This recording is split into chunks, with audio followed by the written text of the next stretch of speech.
Here's a good practical question from Pamela. She said, is a project manager needed for a kit build or just if using an architect? And then she goes on to say, or both, and what stage would the project manager be brought on board in either case? So if you want it repeated, is a project manager needed for a kit build or just if using an architect? And then if both, or both, and at what stage would the project manager be brought on board in either case? Well, I think you can't get project managers, architects that will actually project manage the build. But my feeling in that is that the architects, their discipline is more in designing rather than doing project management. Now, you know, and I'm not saying there are very good architects who are very good project managers, but I think there's probably more of them would prefer to concentrate on doing the design of the building rather than get involved in project management, because in effect it's almost a different skill.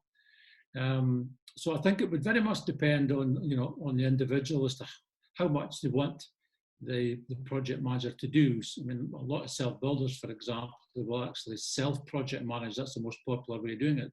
So if they have the time and feel they have the skills, then they could project manage it themselves. If, however, they don't have the time and don't have the confidence or the skills to do it themselves, then they can engage the services of a professional project manager.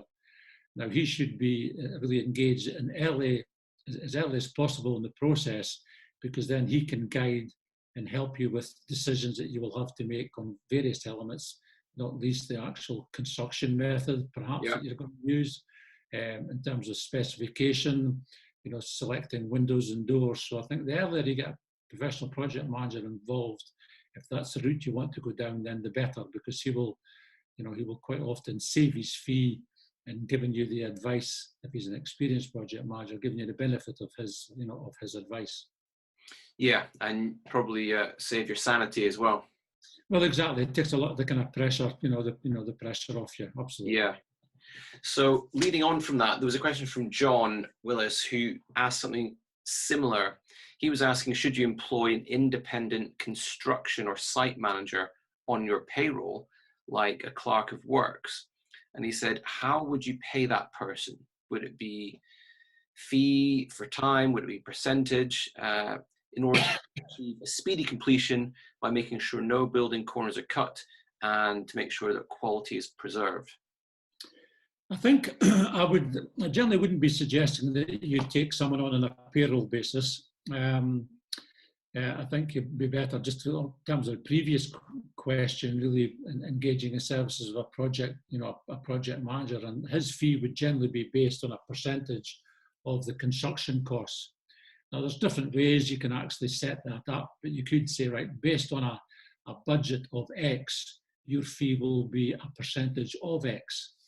If, however, you bring the project in on time and on budget, and if he's below budget, you could actually incentivize them by saying, well, okay, I'll give you a share of whatever you manage to save from budget. But the bit you have to be very careful of, and that's not to the detriment of the quality of the actual build, and start reducing the specification and buying cheaper materials just to make it a cheaper build. So you have to be very careful, in that arena, just to ensure that that's not. As a rough guide for everyone listening, what would you say is a fairly standard range of the percentage of construction costs you're referring to?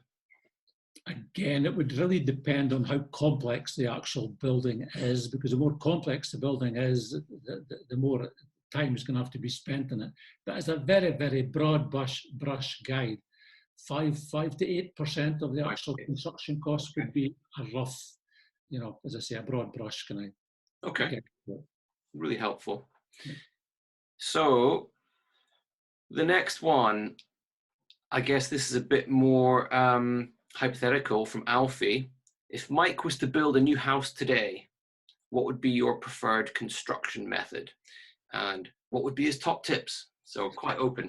Okay, well, I would think in terms of, because I've worked in the timber frame manufacturing company for 26 years, I'm probably a bit biased in terms of I would be suggesting certainly always look at timber frame as an alternative in terms of, you know, what construction method you should use. I mean, the self-build generally is, most self-builders will use one of 4 construction methods. The 4 construction methods are traditional build, or what's perceived as traditional build, you know, brick and block construction, timber frame construction, SIPs, which is structurally insulated panel systems, or ICF, which is insulated concrete formwork. That would be the 4 most popular forms of construction that is used within the self-build sector. Yes, you can build them with straw bales, you can build them with you know, car tires packed with mud, but the problem you've got is that you have to be very careful on what construction method you use to ensure you can get a mortgage for it at the end of the day. Yeah. Because the more off-track or non-standard the construction is, then the less mortgage companies you have available to you. Indeed, in some construction methods, you won't get a mortgage for it, so you'd have to be paying anything for cash, which is fine. But the problem you can have is when you come to sell it, and you know, people's lives change, God forbid, illness or accident, and they have to, you know, kind of sell up, then you're then limiting yourself to a cash buyer. And that, you know, if you are limiting yourself to a cash buyer, invariably that means that the actual value of the house will be reduced because you've got a limited market to sell to. So no, I mean, I would be, well, I can say is in the two self-builds that I've done for my family have both been timber frame. So that maybe answers Alfie's question. Yes, perfect. And you know, this leads on quite nicely. Claire's asked the question about your own experience. She opens the question by saying that we all know that we learn from our failures, mistakes, whichever way you look at them, the lessons that we have as we go along the way. And she would love to learn about some of your own mistakes or failures over the years in this space that have each enabled you towards your own success that you've had.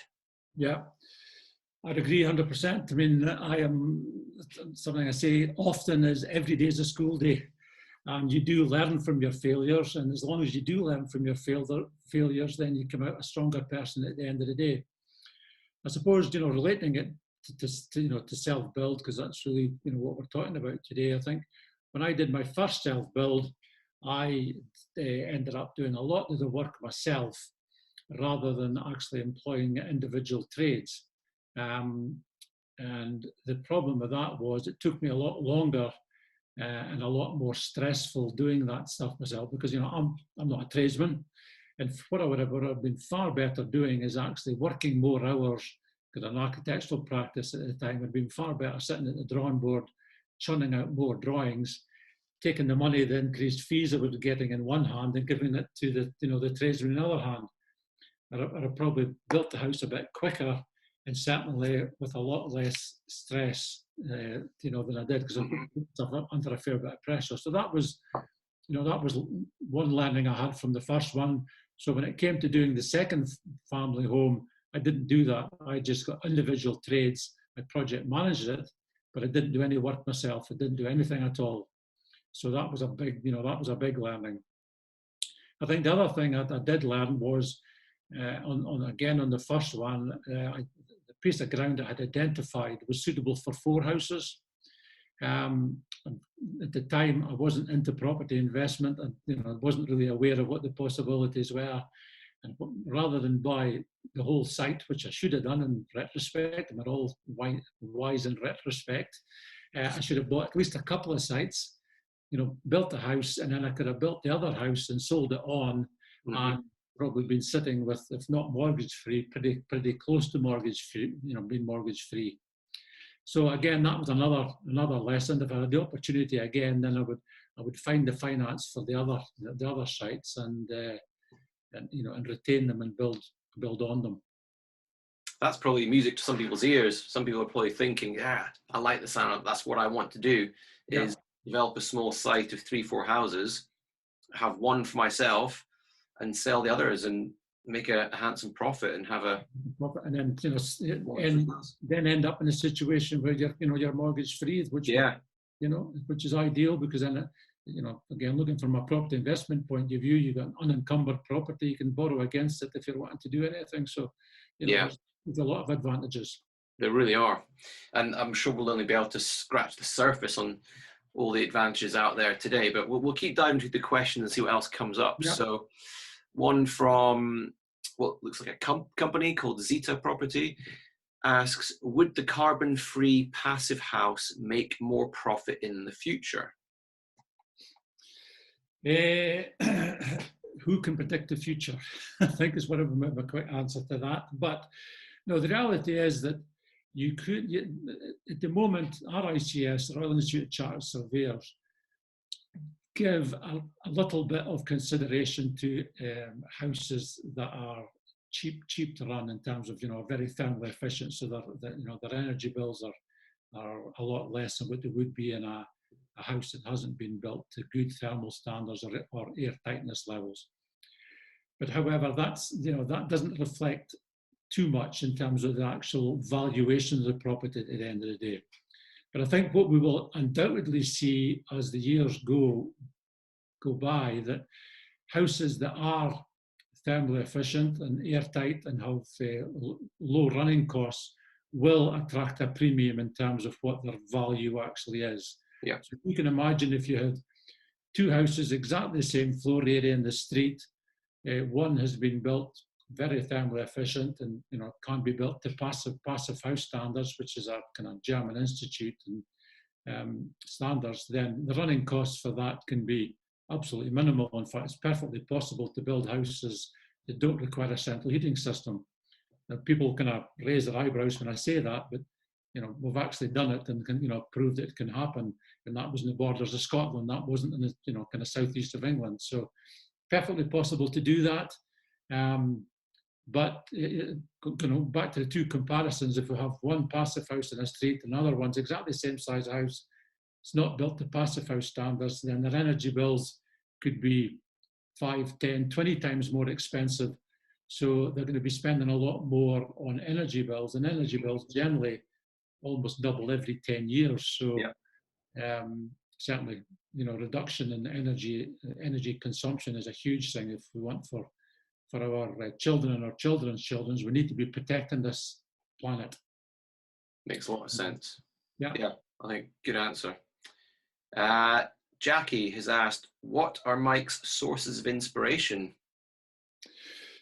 I suppose my biggest source of inspiration is seeing the satisfaction of people having achieved their dream of building their own home, and having done it myself. The huge sense of satisfaction you get is just immeasurable. It's the buzz you get from it when you get people saying, well, yeah, not saying it was particularly easy, we had some challenges, and you always have challenges.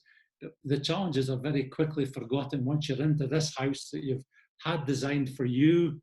It fits exactly what your family requirements are now, and the buzz that people get from that, and I in turn feed off that buzz. I just think that's fantastic, and that's I find that to have been a great reward.